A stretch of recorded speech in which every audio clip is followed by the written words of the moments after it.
Good afternoon, everybody, and welcome to our third webinar from Pulse Market. Firstly, let me apologize for my camera being dark. It's a technical issue, not trying to hide or anything like that. Today's topic is driving social impact. I keep messing this word up, but elevating the S in ESG to match the E. Today, we are delighted to have Aisling Connaughton to present to you. Aisling is the co-founder of CYD Connect. Aisling has been working in sustainability for 6 years now. Before I hand over to Aisling, let me just do some housekeeping first. If you could please stay on mute, and questions you can put into the question bar and they will be answered at the end. So Aisling, over to you. Brilliant. Thanks so much for having me today, Andy. So you've got myself, Aisling, and also Sarah on the line today. And we are going to be talking around, like Andy said, driving social impact. So elevating the S in ESG to meet the E. And so it's one of the questions that actually always comes up is, how important is the S when it comes to ESG? And what does diversity, equity, and inclusion have to do with the climate crisis?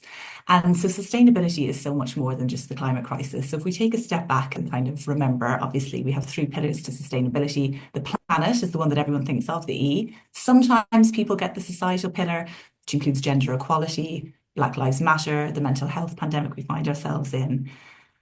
And then very rarely people get that the 3rd pillar to sustainability is the economy.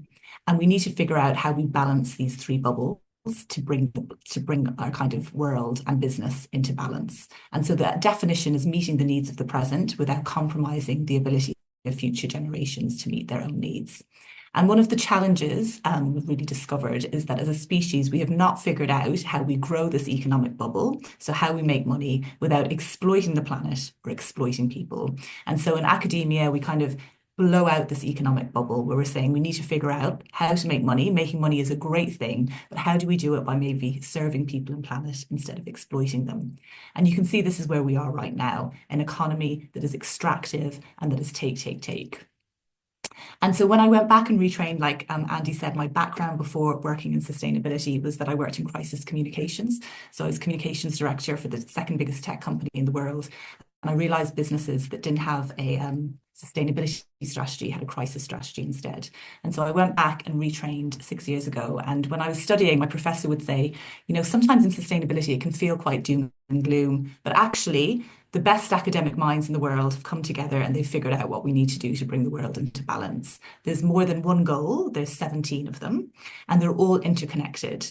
But they have 2 big challenges. Firstly, most people haven't heard of them, low citizen awareness. And secondly, they don't actually do anything. So they're like this to-do list for humanity.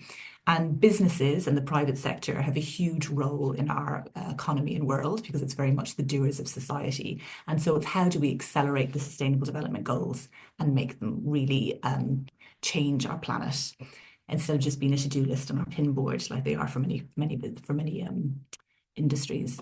And so if you look at them in another way, you can see that you've got the planet, which is our base, which has 4 of the Sustainable Development Goals. And then we really see how many societal goals that exist. So you have no poverty, good health and well-being, gender equality, 0 hunger. And then above that, you have the economic pillars. And then above that, you have partnerships for the goals because we all need to work together. Because the SDGs aren't just a list of goals, they carry the hopes, dreams, rights, and expectations of people everywhere.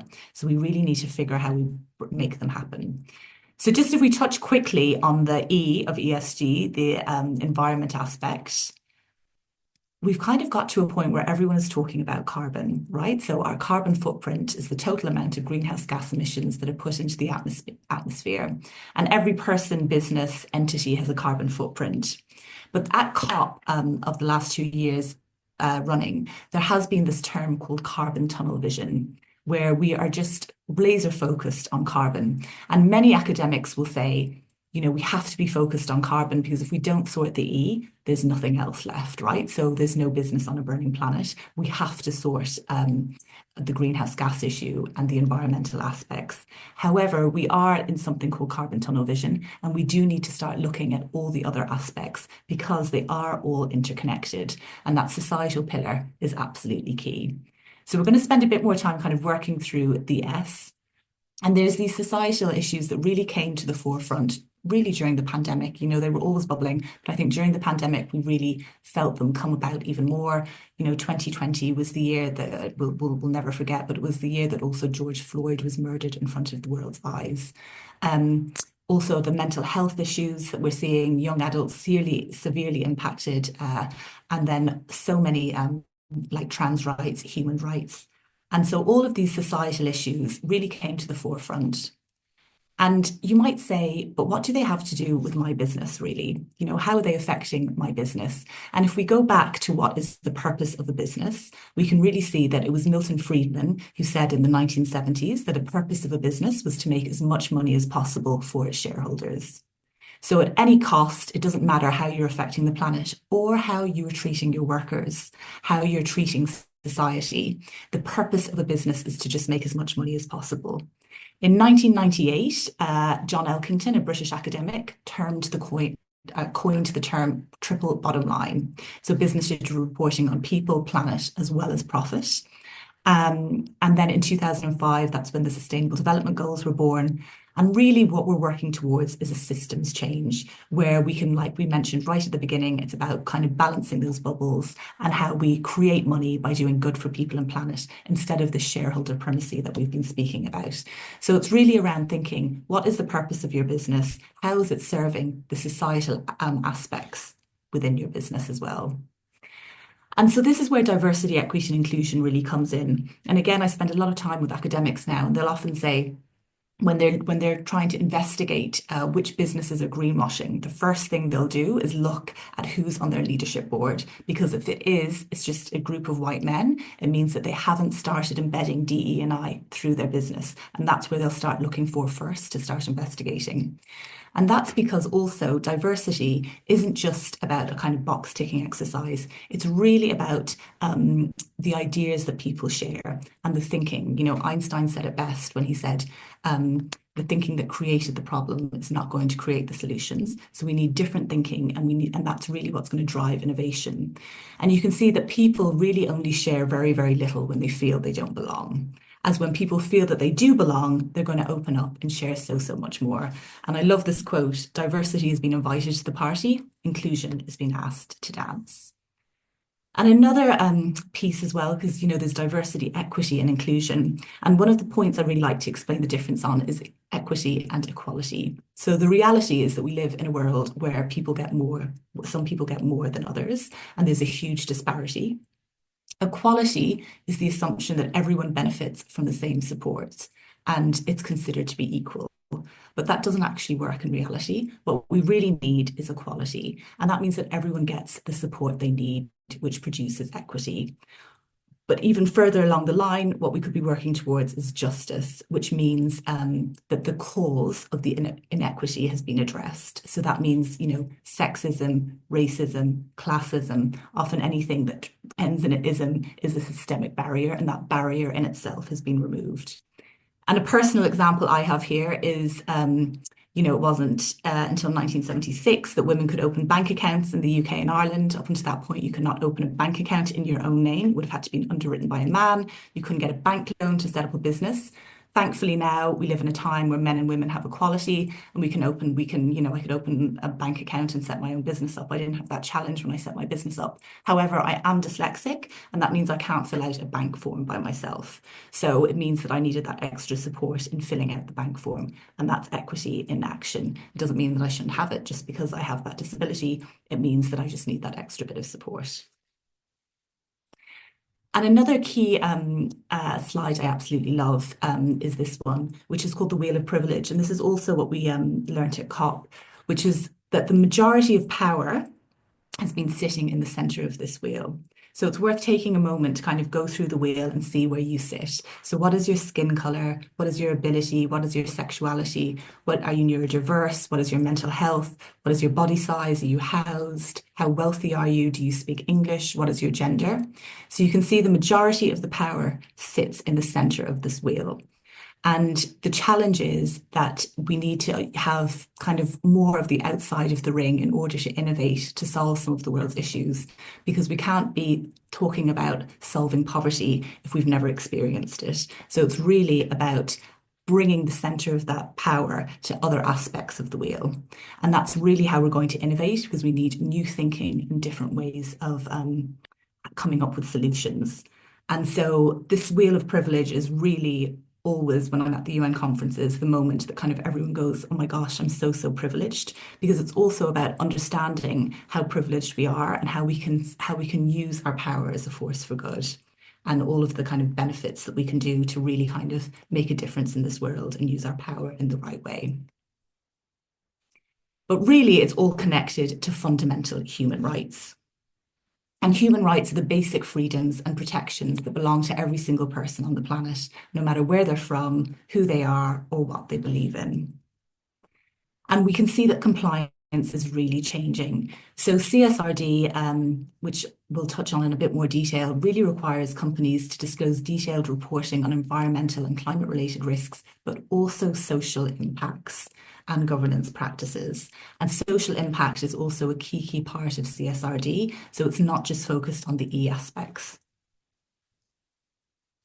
And so we know it was implemented to achieve the targets of the EU Green Deal. It's mandatory sustainability reporting in the EU.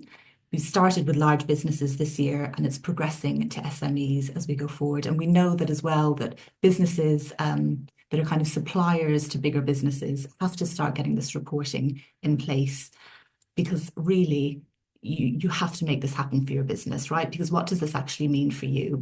It means that you need to start reporting on these ESG impact areas, because if you can't measure it, you can't improve it. And the policy is coming down the line, as well as just wanting to do the right thing.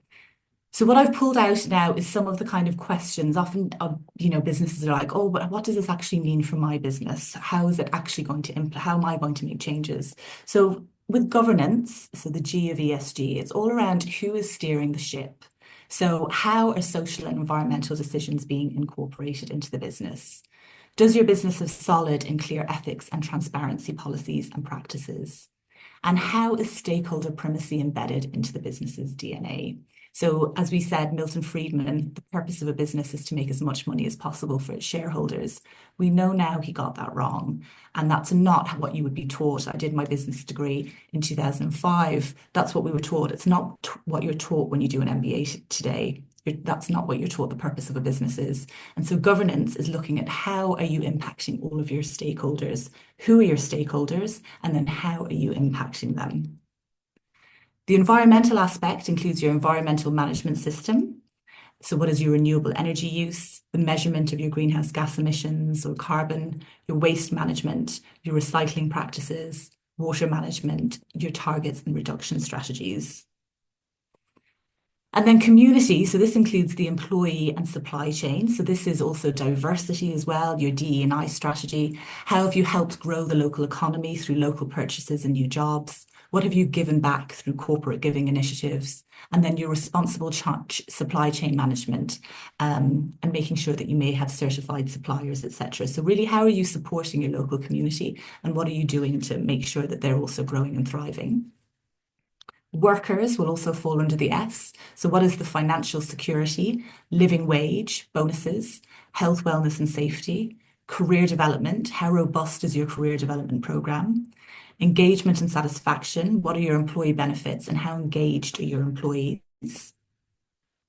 And then your customers. So, obviously we would like to think that we're always treating our customers well, but many businesses profit by not treating customers well, and we've seen this with mobile phone companies and gyms, etc. So how well are you serving your customers?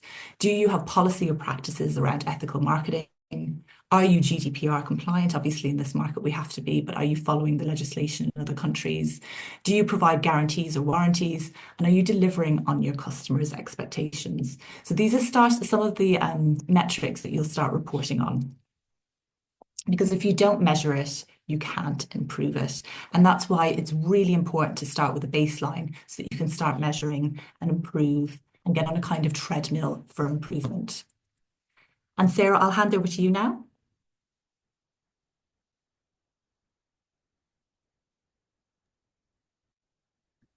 Thanks so much for that, Aisling. That was absolutely brilliant as ever with you. I'll certainly take a few key points from that, and I really appreciated you bringing up a positive approach to the way that we'll balance the world. And I'll certainly be pinning that quote from Verna Myers. That's something I need to keep forefront on my laptop. Yep, so I will just do a quick whistle-stop introduction to Pulse, who we are and what we do. I won't take up too much of anyone's time.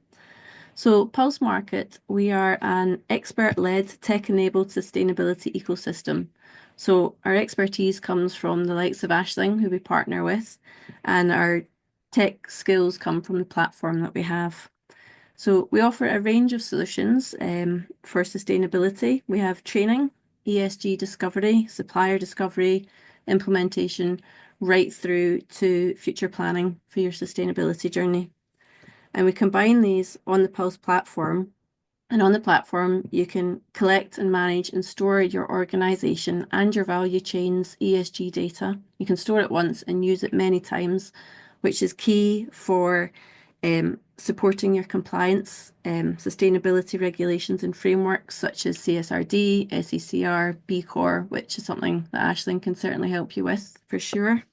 Aisling, could you move on to the next slide, my next final slide? So this is a little bit more about the platform itself. It's a secure and robust platform.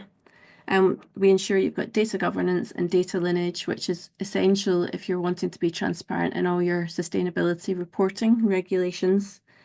And within the platform, we've got bespoke modules for CSRD and B Corp, where you can collect all the relevant data across your organization and across your value chain for your reporting capabilities.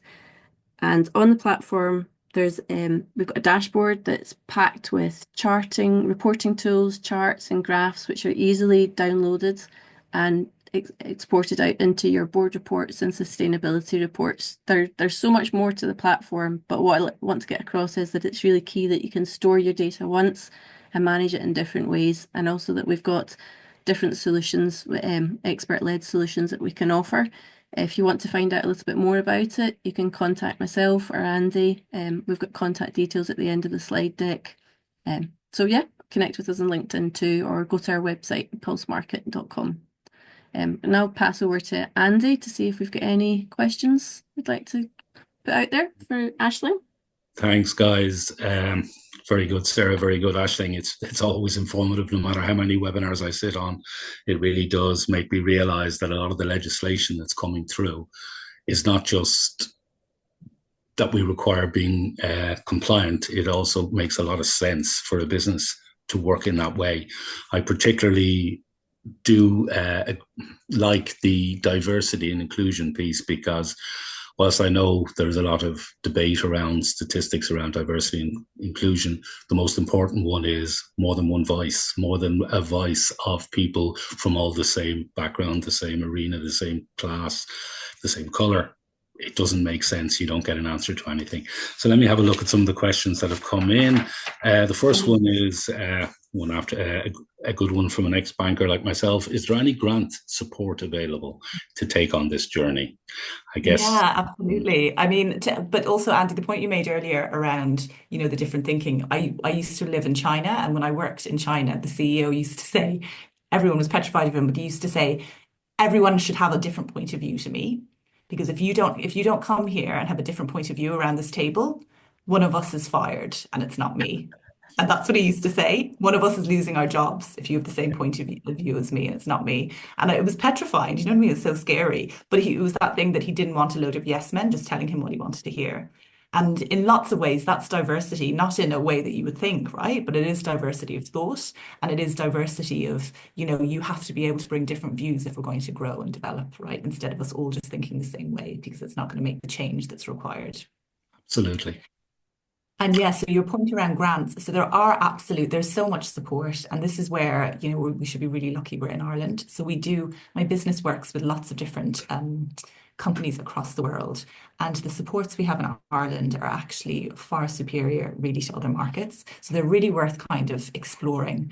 So if you are Enterprise Ireland, Let me just go through here. So if you are an Enterprise Ireland client, the first step is something called the Climate Action Voucher. So this is 100% covered by Enterprise Ireland. They've just upped it. It used to be 2 days of consultancy at €1,800. They told me yesterday that they're going to up it to 3 days of consulting, which brings it up a bit. So it's totally covered by Enterprise Ireland. And that's just really about you starting your sustainability and action plan. So this is step one. This is just going to get you on a platform so that you can start tracking and measuring and really putting all of your data into a platform so that you can start tracking and measuring and improving. So that's step one. Then the other grant they have is called the Green Start Grant. And so this is covered up to 80% by Enterprise Ireland. So for example, the project cost would be €6,300. Enterprise Ireland would pay 5,000. You as a business would pay 1,300, and you can get this grant up to 3 or 4 times now. And so this is really going to kind of give you guidance with further activities. So if you need a life cycle analysis, if you need a sustainability strategy, if you're preparing for CSRD, if you need to really engage your employees or your customers around sustainability. So it's really dependent on what your business is. So if you are an EI business or a local enterprise business, I really recommend that you reach out to your development advisor and kind of get moving on this, because these grants are available, but the key is they will not be available once it becomes mandatory that you do this. So as soon as you fall under scope for CSRD, where it's a requirement, they will not support you, because now you just have to do it. So it's really about, this is, if you're on your journey for what's happening, they're going to support you on the way. As soon as you fall into scope, the support goes, because you just have to do it, otherwise you're going to get a fine. And I checked that, Andy. It's correct. Okay, yeah. Aisling checked that because I recently was made aware of it, and it makes perfect sense. It actually brings me to the next question, which was, when should I start this process? The fact that you do not get grant support when you're required to do something. So being within the law is not a reward. Getting ready to be within the law is rewarded by giving you support. So you should start now. Now, when we say you should start now, it's collecting the data, getting your journey mapped, getting people like Aisling in to explain to you what strategy would work for you to get to a place where you will be compliant with rules and regulations. CSRD kicks off. Well, it's kicked off, but in January 1, it's going to grab another, I think, 30,000 companies across Europe before any company will be in scope eventually. And you will have to actually have your data in place, sliced, diced in proper order, and you have to be able to demonstrate progress. Even if you're not in scope and you're providing services to companies that are in scope, you really need to have your data in order. The last thing you want is to have a big client such as, Guinness's or somewhere like that suddenly say, we need this information. And if you're a supplier that they have to use, fine, you can have time to gather it. If they can use another supplier, they may well do to get themselves into condition. I don't know if you agree with that, Aisling, as the start now is the best process. Yeah, absolutely. And a lot of what we do now is actually tender writing for supporting businesses as well. So their tender now says, what is your sustainability strategy and action plan? And so, businesses will come to us and say, okay, help us with this piece of work now. But you do have to do the piece of work before you can write the tender, really. Do you know what I mean? You have to have that piece where you're, like you say, reporting. Like, it's always just about getting your baseline. Businesses often come to us and they're really kind of afraid. They're like, oh gosh, I don't want to open this can of worms of what's going down my supply chain. I don't want to know. I'm scared to look under the bonnet, and how much time is this going to take and how much money is it going to take? But it is always just a starting point. You just have to start somewhere and then start improving. And, no one's going to hugely judge you. It's just about getting on that treadmill of improvement. Like we say, it's never as bad as you think it's going to be. Okay, just on to the next question. We clearly have a few scared people in the webinar. When will I get time, or will any of us get time to do this? Well, that's where I have an opportunity as CRO of Pulse Markets to be able to do a very bold advertisement on Pulse. Time has to be spent first and foremost. There has to be buy-in within your company. If there's only one person in the company doing it, it's not going to work. Everyone has to be aware of the plan. But that's a communications piece of work. That's making sure everyone understands. The consultants we employ are the ones who they sit with you to make sure that you are gathering the correct data. It is data you will have. In all cases, in 99% of the cases, you will have the data. You just need to make sure that you capture it and put it into in my opinion, a platform such as the Pulse platform, where it's kept forever. It's stored once and can be used many, many times. So you can use it for all levels of sustainability reporting that you need to do. You can use it for your board papers, so that you can demonstrate to the board if you're a sustainable employee, and in that you're a company big enough to have a head of sustainability. Well, they have one place they can look to make sure everything is in order and everything is being followed. Time is really at the outset. You start by getting things in place, and then you make changes as you go. I think that's probably the best way to describe it. Aisling, Sarah? Yeah, definitely. I mean, the reason I'm a fan of the Pulse platform is because you do have that consistency. So it is like a shared area where everything's there. But if often you have someone who works in sustainability, then they move on to another business, at least all of the data is there so that the reports can be pulled straight away. So whoever replaces them has a very, very simple and easy way to kind of continue your sustainability journey. It doesn't leave with your employee. Excellent. So the question in is, how do I manage to be sustainable if my suppliers aren't? Well, first thing you got to do is you got to identify that. It's one of the features that I think is fairly unique with Pulse platform, is that our consultants will pull together a questionnaire that allows you get the details from your suppliers. That the platform then goes down and emails all of your suppliers and requests a response. We manage the responses in a way that ensures you've got who's responding, who's not responding, what's the answers, should you grade them, and that information is pulled also to your data points, allowing you have a real picture. So you might think your carbon footprint is X, but it's X plus. It's X plus the trucks on the road that are using diesel to bring your supplies to your office. They have to be added on. That is part of your footprint. So the platform would manage that for you. We would just need all your details as to what suppliers you have. Example is a recent client is 900 suppliers, and we're going down the value chain or the supply chain, depending on which way you look at it, to identify any areas of issues. And I know from speaking with Aisling in the past, there are some shocks that people can find as they go along. Yeah, no, absolutely. And that's, I worked in the beauty industry for a long time, and you'd work, animal testing is the big challenge in the beauty industry, where you think you're buying a product that hasn't been tested on animals, but when you go down your supply chain, all the ingredients in the supply chain have been tested on animals, and then you mix it, your finished product might not be, but your supply chain has.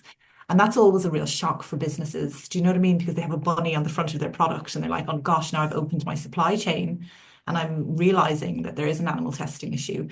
But the thing is, it's about figuring that out and then putting things in place to fix it going forward. Do you know what I mean? And you have to know your supply chain. And like we say, it's also going to become mandatory. You also just can't push problems down your supply chain, which is like what we've seen a lot of bigger businesses do. We're great. We're going to push all the problems down our supply chain and they can deal with it. So it's really about making bigger businesses have accountability for the supply chain as well, instead of kicking the can down the road. Great, thanks, Aisling, for that. Question in is, how secure is your platform? The platform was designed and built by our founder and CEO, who is a software engineer who worked in Silicon Valley for decades, and has come back to Ireland to actually build this platform and set up Pulse Market. The platform is investment banking grade secure, as he built platforms for the banking industry for years. So it's a very secure platform. I can't give you the ISO numbers or whatever. I don't know if Sarah can, but it's a secure. I think it might be 27001, whatever that means. Right. I have one more question I see here. Always one about money. How is the platform costed? Well, as Ashleen spoke to you about grants and so on, so the first grant that's available is for 1,800. So the platform, as we were a startup, we're kind of coming beyond startup at this point, but as a startup, we are looking to get that onto our platform so that we can learn and improve and constantly grow as well. So we are very open to conversations. However, as you can see on screen there, which Ashton has kindly put up, there's an 1,800 grant to develop an initial uh, plan, let's say, and that's available from Enterprise Ireland and from your local enterprise offices. You can go in and try and apply for it. And I haven't seen a case yet where anyone's been refused. I don't know if Ashling has, but we haven't seen anyone. Keen to get businesses Yeah. on using this one. That's why it's 100%. Yeah, and the government are putting a lot of money in. I think I heard 300 million to Enterprise Ireland was handed out so that they could start the process and be good Europeans and be good citizens of the world to get this whole thing kicked off. We, as a company, are looking to get as many companies started as possible onto our platform and on the journey. And in that way, we will be open to discussions about what companies can and can't afford to get onto the platform to make life easier. In my opinion, this platform not only does everything it says, but it also saves potentially the hiring of an individual whose job it would be to put all this information into cabinets or SharePoints or whatever. It's saving on that. And it's a license fee that is a lot cheaper than an employee would cost. So the cost, I don't believe, is particularly onerous. Okay, it looks like we may be getting to finish on time. There's no more questions come in. I don't know, Ashling, if you want to say anything before we go, or Sarah? No? Yeah, no, I just think it's good to just, I think often we're kind of afraid to start, or we think there isn't enough time or money. And I do think, the money, if you can get the Enterprise Ireland support, the money is there. I think from a time perspective, that's where Pulse is so great, because it really is going to take all of the kind of heavy lifting out of it for you, so that it streamlines a lot for you. So you can kind of dump everything into the platform, and it helps it organize everything. And yeah, the sooner the better, because there's no point in kicking this down the road. It's gonna come. So Yeah, and don't I be afraid think of your journey. you made me think of a point there. Actually, and I used to run a management development company, and we train companies and people all over the world. And an expression I'm going to use now, some of you might get annoyed at, but they say, where do poor managers hide? Not enough time, not enough resource, not enough time, not enough resources. And that is no offense for the person who asked the question, where am I going to get the time for this? You always start with that question, but you find a way. And it is hugely important that you go down this journey, because if you're not on this journey, you're going to be in trouble in no time. Okay. And we make it good fun. Yeah. Thank you, everybody. Very much appreciate your time. And we will see you again at the next webinar, I hope. Thank you. Thank you. Thank you. Okay.